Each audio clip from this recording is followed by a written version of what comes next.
Hey guys, this is our another video, top 10 graphics and technology of 2017 collecting from NX Gamers channel. We have watched full video. It is great mate. We hope you will satisfied after watching this video.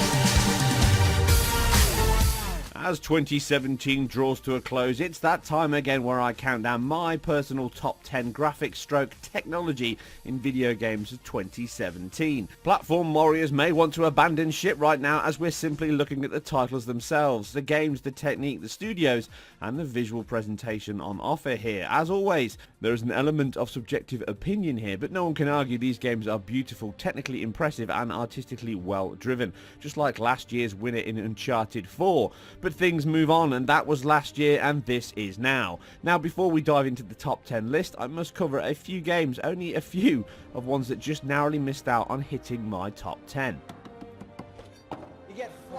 The latest Call of Duty title was one that I really wanted to add to my list, littered with gorgeous views, dramatic set pieces, great character models and details, but it also suffers from some really annoying stuttering from the checkpoints in the single player.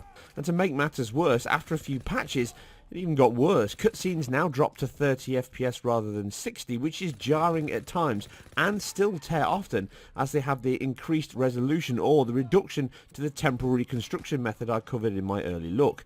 A cracking looking title, but one let down by obvious performance bugs at degrading levels.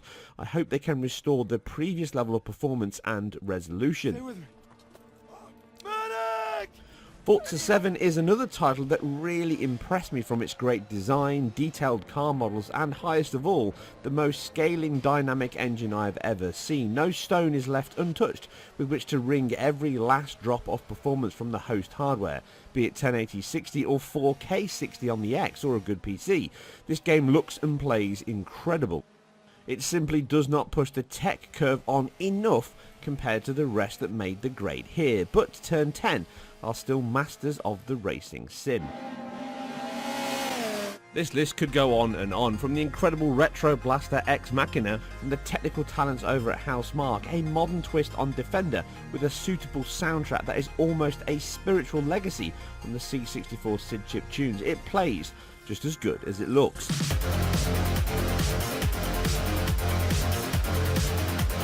Hellblade is another that looks like something a AAA team would have crafted, not bad for the independent and self-published work from Ninja Theory, which is also a very engrossing title to play. Even more drop out, such as The Last Day of June, The Evil Within 2, Claybook, Neo, and so many more that I simply cannot list here, but the list needs to start and end somewhere, and mine starts at 10 with a kapow.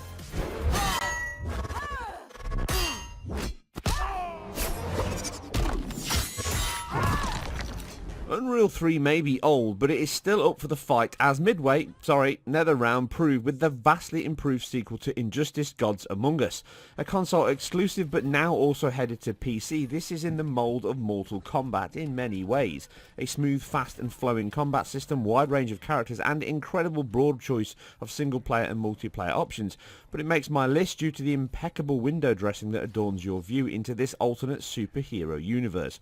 Having spent a significant time manipulating the Epic engine to deliver the goods, this leaves you with a bespoke pipeline that will be tailored to the engine.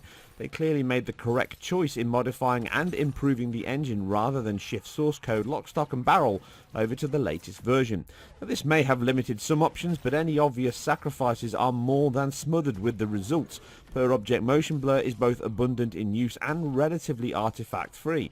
It also stands as a feature on the third engine, with the similar modded Arkham Knight sharing the similar looks. High polygonal meshes, great facial animation, PBR material pipeline, impeccable art direction, well, aside some characters at least, excellent use of particles and light sources, and some incredible over-the-top supers, gives us a title that looks as close to a punch-up in a DC movie. Enhanced on Pro and One X just adds that extra level of refinement to an incredibly polished affair that kicks off my top 10 list. And likely your arse. Nobody puts Harleen in a corner. Polyphony Digital are not ones to rush, and GT Sport only made the PS4 release in time to ship across 2 Sony machines. It only made the list due to World War II being outed thanks to some performance and IQ issues that hamper its impressive stature. Not so with Sport, not content with being a high point for HDR capable displays, but also how to really craft a racing title on a visual level. They have always been the best at recreating the weight shifts as suspension springs wallow or too much rebound on your shock can be seen as you drift the rear. In play, the rock solid 60 FPS frame rate, fixed times of day, and some of the most incredible materials in games. Each car interior looks unique enough to mirror the real thing. The lighting engine and reactions from all objects in the game is what impressed me the most. Light bounces from building windows, car paints glint as you whip past, headlights bloom and glare, sparks bounce from cars in a particle display with bokeh sampling. It has a sense of hyperrealism, but damn, it all looks so good. Now, in the franchise's always stunning replays, that dial is pushed up as high as it will go on particle systems, motion blur, lens flare, and that simulation system that looks like a motorsport review at times. A high car count, stupidly high polygon count, insane attention to detail and camera placement, movement, and that replay cinematography direction that is simply the best in the business. And if you have a Pro, then you can still enjoy this at the same 60 FPS rate as the full game. But the PS4 version still floors you with all this and those vivid details from the deep blacks and high whites that only the contrast range from HDR can excel at. It does have some weaknesses that I've covered in my analysis alongside a limited single player portion, which has now happily been expanded recently, which I hope for in my review. Now, this may not be the richest racing game in content, but for visuals, this is an opulent affair, and the view from the seat has never looked as good. Now please, Polyphony, add a motorbike pack to this. You know it needs it.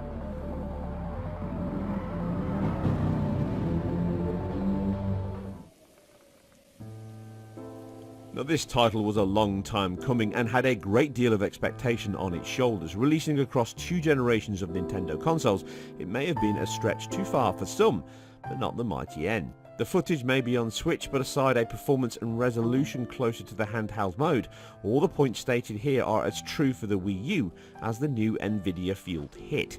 It makes my list as much for the artistic flow as the technical achievement the team managed on the GameCube-derived base. Shaking free of the shackles of older Nintendo's titles, this adopts a more modern approach to its engine and techniques.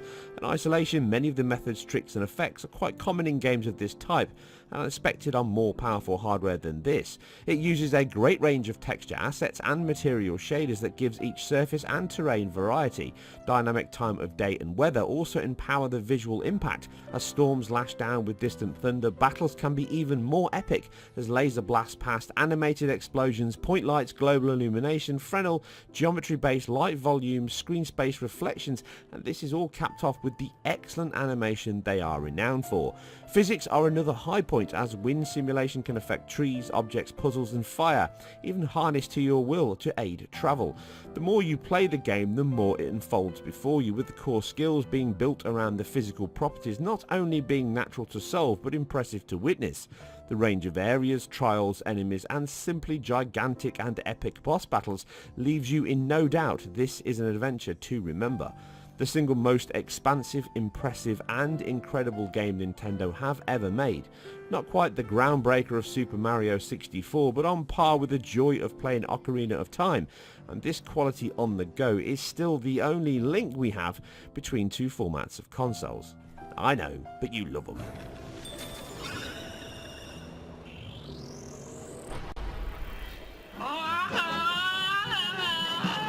It may not be the most technically impressive title here, and in many ways it's as old school in design, implementation and execution as you can get. No, it is the style, art and methods that put this on my list, taking a very long look back and drawing inspiration from the 30s American hose animation gives this game an aesthetic appeal that is totally one of a kind. 2D design gives way to a very classic style of animation that is far from the norm. Cell frames are drawn over watercolour backdrops that are touched with a film grain faux artifact added, giving the impression you are watching a cartoon projection. Each sprite is drawn up of its individual frames that are then scanned into the game and saved as bitmaps. From huge bosses, crazy scientists and even a Woody Woodpecker wannabe, it mixes up the level design and themes across 4 worlds that challenge you throughout. Tough. In a memory-based rhythmic fashion, you find yourself compelled to move on to the next stage just to see the treats, effects and enemies you will face. No other game this year for me has demonstrated this level of impact, artistically and technically succeeded on all fronts, with a risky merging of old formulas into the modern age, in far more ways than one. A cup he may be, but a mug he certainly is not. A worthy number 7 on my list. And who says gambling doesn't pay?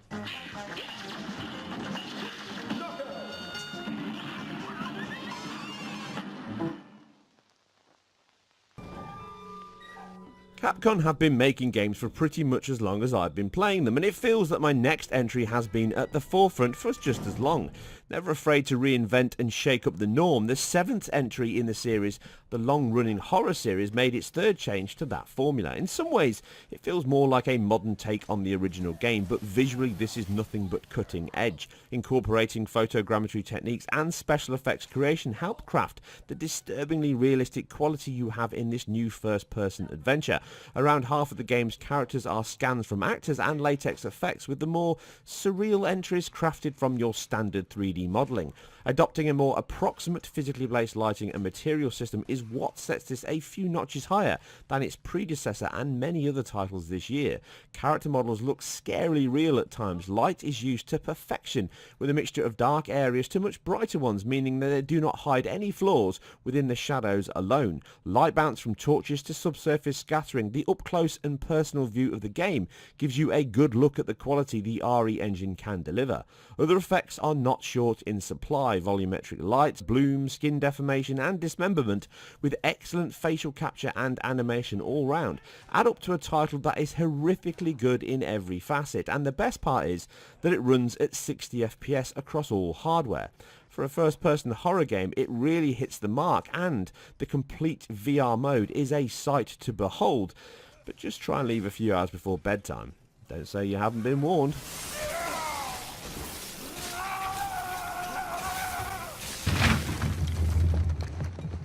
Now, it may be the second Uncharted title in as many years, but rushed this is not. Repeating the same female stars and expansion from Left Behind, The Lost Legacy is a much bigger and grander adventure that can stand tall within the Nathan Drake universe. Taking all the improvements and techniques that topped my list last year, this second PS4-powered Uncharted tale is every bit as impressive, polished and pleasing on the eyes.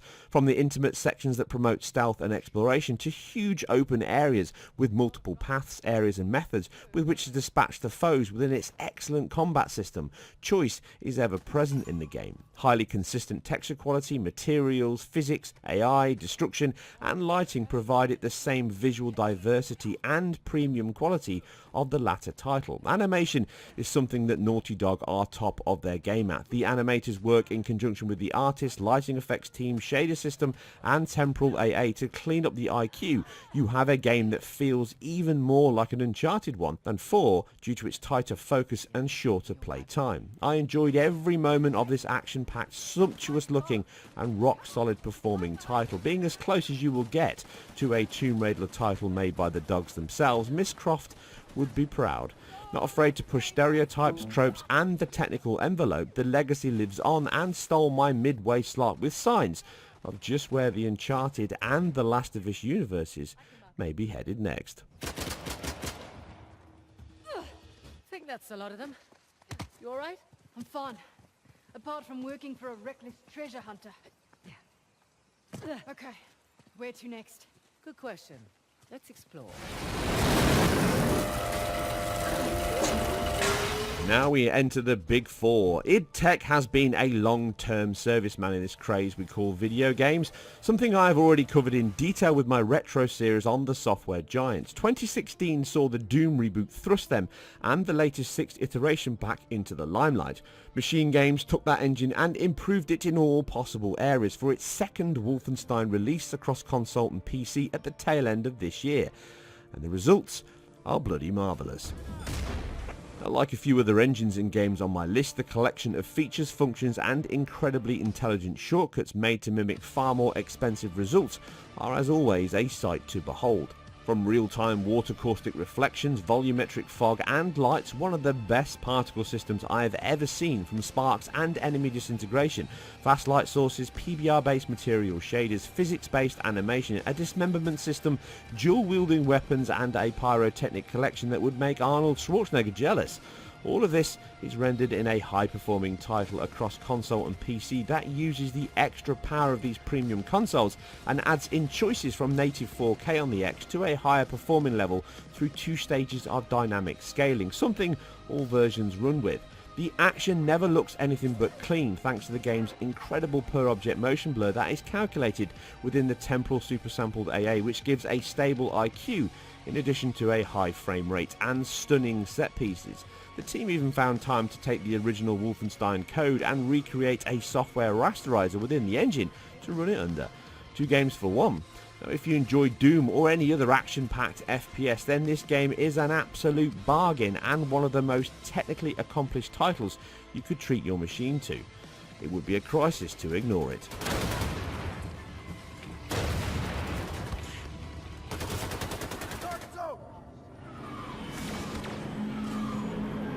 Now, Star Wars is really a franchise that could make a mess and still sell it to the highest bidder, possibly a good thing with the negative press this title justifiably received around launch. Still a great shame for Team DICE along with the sadly disbanded Criterion Games and Motive, as they have crafted a game that truly blurs that line between the cinema monster and the video game creation. Flying out of a hangar bay into the path of a Star Destroyer, X-Wings and a planet's surface to frame the shot are truly a sight to behold. Frostbite is a versatile and high-performing engine, and the minuscule budget each frame is rendered within across all formats should not be taken lightly. The game looks magnificent due to the attention to the details within the universe it is creating. Photogrammetry is one reason that helps the artistic crafts, materials, costumes and worlds that are almost indistinguishable from the movies, but also the lighting that illuminates it all, from lens flare, volumetric rays, bloom, global illumination and a post-effects ensemble that covers the gamut of cinematic and CGI requirements. High sample motion blur gives flybys, fast movement and camera swoops an extra flourish of beauty. Screen space reflections increase the specular tones, tessellated geometry adds shape and depth to ground and objects alike, and the particle system is a must for a universe so far away. But I must add one other requirement for its success: sound design. Now, these are likely the most well-known soundtracks in cinema history, and that includes the sound effects. Ben Burtt is arguably the linchpin of modern Foley sound design and is the maestro behind many of the sound effects in modern blockbusters, are as much a core ingredient of it as the Millennium Falcon and R2-D2 themselves. This makes the use of it within the game that much more vital, and from blasters, hyperspeed or lightsabers, they all complement a game that allows you to escape into a universe every bit as impressive as anything we get to see on the movie screen, made all the more impressive when it does it all at 60 FPS. The force is certainly strong with this one.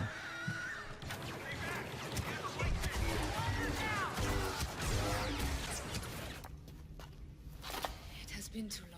Now, Ubisoft are a company that bleeds games. They have a passion for them and invest heavily in technology, artists and teams across the globe, but they never get as much praise and adulation as I feel they deserve. Something I feel guilty of again placing them in second in my list. But one that was so very, very close, I struggled and played with the idea of which one to put first. In the end, I went down to the consistency of the visual appeal that pipped the number 1 spot, but that takes nothing away from what Ubisoft have achieved here. Now this is something that I wanted them to take a break from before and wanted them to come back afresh with a new tale, and with Origins they did just that, which really does deserve all the credit and more it has received, and as I covered in my detailed analysis of it and the Anvil Next engine across multiple formats. They are one of the kings of open worlds, and with the AC series long since been established with its sandbox environments to be let loose in. With an extra year of development, the Black Flag team have crafted the single most impressive AC game yet, and quite frankly, one of the most striking and pleasing games I have ever played. Using the collection of studios and technology, it allows sharing from other engines and teams. For Honor, Watch Dogs and even Rainbow Six, many of the games share similar methods. In Origins, the combination of the material system we first saw in Unity, the cast of thousands upon thousands of NPCs, to the animal ecosystem from Far Cry all combine into a simply majestic and enormous world for you to revel in. Land, air or sea are all rendered with an unerring sense of realism and beauty that at times has you just admiring the views. Mixing geometry with shader effects deliver some of the best looking water in video games thus far. Animals and humans all follow a structure and go about the daily routine simulation. The sheer wealth of characters, creatures and foliage on display is yet another high point. But the most impressive part is the fact that this is such a vast game without the benefits of being on a single platform, instead multi-platform with the quality of an exclusive linear game. The sheer consistency of each building, ship, shack, hut or ancient ruin is simply beyond reproach, and this range and quality from gameplay and cutscenes impresses throughout your 30 to 40 hour playtime.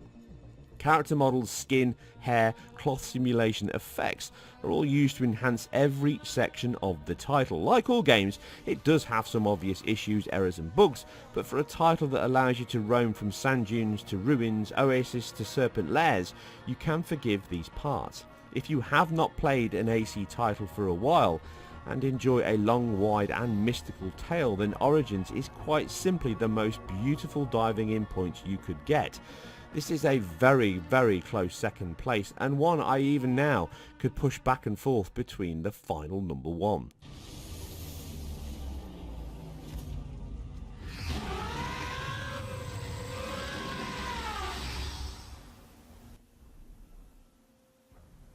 And that title is one yet again powered by Sony Studios. It does really put in perspective how much effort they put into pushing the brand and the technical privileges that the console receives from all the teams that work under that umbrella. It may have been Guerrilla Games' very first attempt at a third-person open-world fantasy tale, but the results equal, if not exceeded, the best teams who have been turning these games out for years. Taken as its constituent parts, it is yet another example of cutting-edge technology, artistic direction, and a spectrum of effects and techniques that impress. Some of the highest tri-count topology in games, inverse kinematic-based animations, destructible and traversable environments, globally illuminated landscapes with time of day, diverse AI and pathfinding, volumetric atmospheric cloud and fog system, not even touching on the GPU generated landscape terrain and other development benefits. The list from the game and the Decima engine is shy of very few features and effects, which on their own are still incredible. You can check out my in-depth analysis of the game back at launch to learn more on the tech and how it also uses the Pro to refine that further still. But the reason it lands so high is the sheer quality and consistency, there's that word again, that has been achieved across nearly all areas. NPCs, character models, buildings, the physical approximate material shader system to the node-based story progression. The technology is harnessed to always deliver on the aims of the artists, designers and sound design teams, and never present for present's sake. If this was a linear structured title, it would still be one of the most impressive games released, and not just this year. But the fact these features and superlative visual results are present in a game that spans a vast open terrain littered with human and monstrous mechanical based creatures raises the results further still without the possibility of hand authoring each section. Guerrilla have crafted and created a benchmark for all open world and AAA funded console exclusives. It is not a bar I would like to have to raise myself, but what makes this wonderful world of games so incredible is that we know many teams are targeting that right now, and we know they will. But in the here and now, Guerrilla and Ubisoft Montreal can take top honours in my list of best graphics and technology of 2017, with the top 2 slots given to open world titles that look this good, play this well and impress so consistently. I think 2018 has a tall order to beat. It's going to achieve that and more once we get into those games.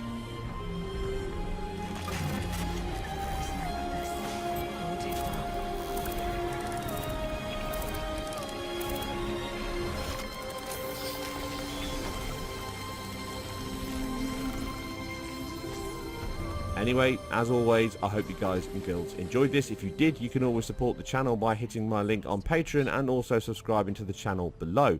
You may have also read that I'm thinking about taking a break from the channel for a while, so this will be my penultimate video. There is one more up tomorrow which will end the year out. I will see how I feel from a few weeks break. All this effort on games and titles does take it out of you, and unfortunately I don't feel as if I'm getting all of the return from the efforts I put in as consistently as I would like. I'm obviously very passionate about this industry and the techniques and technology that is in use here, which can be seen from my years of work here, but I do need to reevaluate whether or not I'm actually making a dent into the things that I wanted to. So we shall see how it feels, but I will be back at least to give everyone the update whether I quit or whether I continue in a direction anew.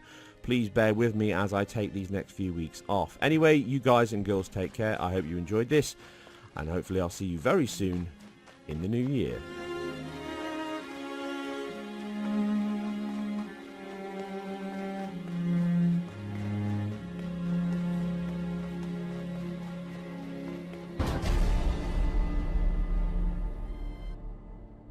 Thanks for watching. Don't be late, subscribe our channel and push the notification bell. Don't miss any videos and stay with us.